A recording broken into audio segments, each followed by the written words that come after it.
Hello, sports fans, and welcome to this week's installment of the Democrat Sports Spotlight. I'm Democrat sports writer Seth Stringer, and today, instead of meeting with a local coach, I'm here to bring you my list of the top 10 sports stories of 2010. On January 2nd, I'll bring you the consensus picks as voted on by Democrat sports editor Kyle Smith, part-time sports writer Jeff Bakke, copy editor John Hansen, and myself. But today, we're here to focus on my selections. Number 10 on the list is a Sacred Heart boys soccer team winning their first playoff matchup. Under first-year Gremlins coach Travis Carrier, the Gremlins soccer program had an historic 2010 season. After finishing the Casinger slate undefeated for the second straight year and cruising to a second league tournament title, the Gremlins defeated Colcamp 4-0 in the Class 1 District 12 championship, and then went on to beat Southern Boone County in sectionals for the program's first playoff victory. They then went toe-to-toe with eventual state runner-up Springfield Catholic, but gave up a late goal in a 1-0 quarterfinal loss. Number 9 on the list is Tyler Wilson, eclipsing the 2,000-point total for his career.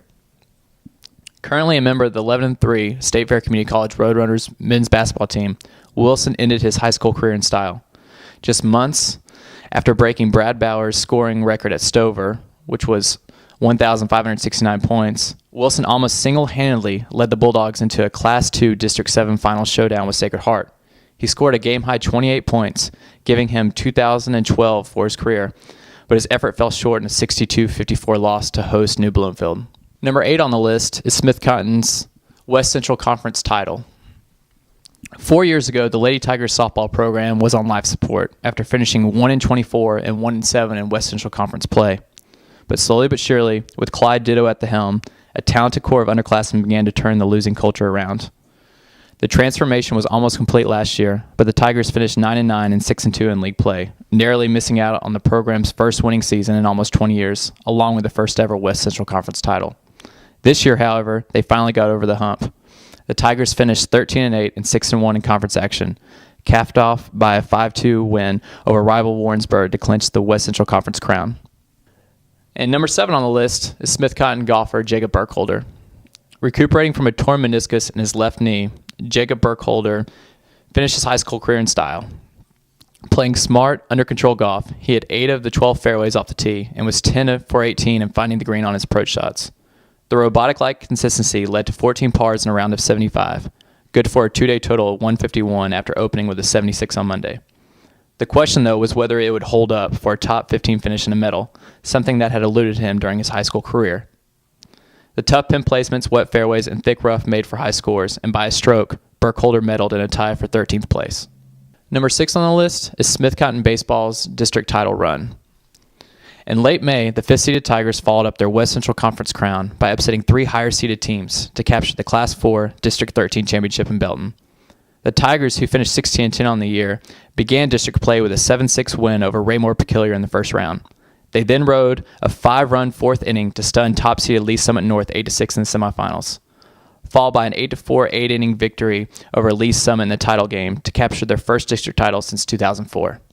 Number 5 on the list is the Sacred Heart boys basketball team winning their 3rd straight district title. The Sacred Heart boys basketball team won their 2nd straight Casinger Conference regular season title and league tournament crown on its way to a Class 2 District 7 championship. The district title was their 3rd straight, but like the 3 previous years, they were ousted in the sectionals despite a valiant comeback against Stoutland. Number 4 on the list is Sacred Heart volleyball winning its 6th straight regular season Casinger Conference title.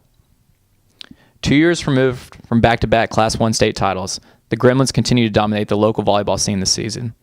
The Gremlins failed to drop a game in league play during the regular season for the 6th straight regular season crown, and then swept Greenridge 25-20, 25-12 in the Class 1 District 12 tournament.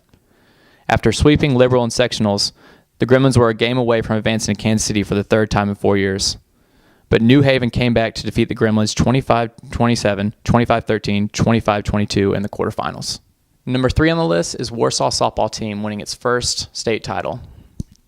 There is no sense of urgency, no second guessing, not even a speck of doubt or fatigue entered the equation as the Warsaw Wildcats softball team entered the Class 2 softball playoffs. Capped off by a 4-0 win over Palmyra in the championship game, the Wildcats outscored opponents 19-1 on their way to not only the program's first state championship, but the school's first state title in a girls' sport. Number 2 on the list is Sacred Heart Golf winning its first state championship. 2 years ago, Tom Day, his Fab Four freshman, and Garrett Kelkner walked away from Springfield's Twin Oaks Country Club with an improbable second-place finish in the Class 1 state golf tournament. This year, however, they weren't about to play second fiddle to any team. After shooting an opening day .333, the Gremlins, who were without Alan Bankovich, entered round 2 a stroke behind Marceline.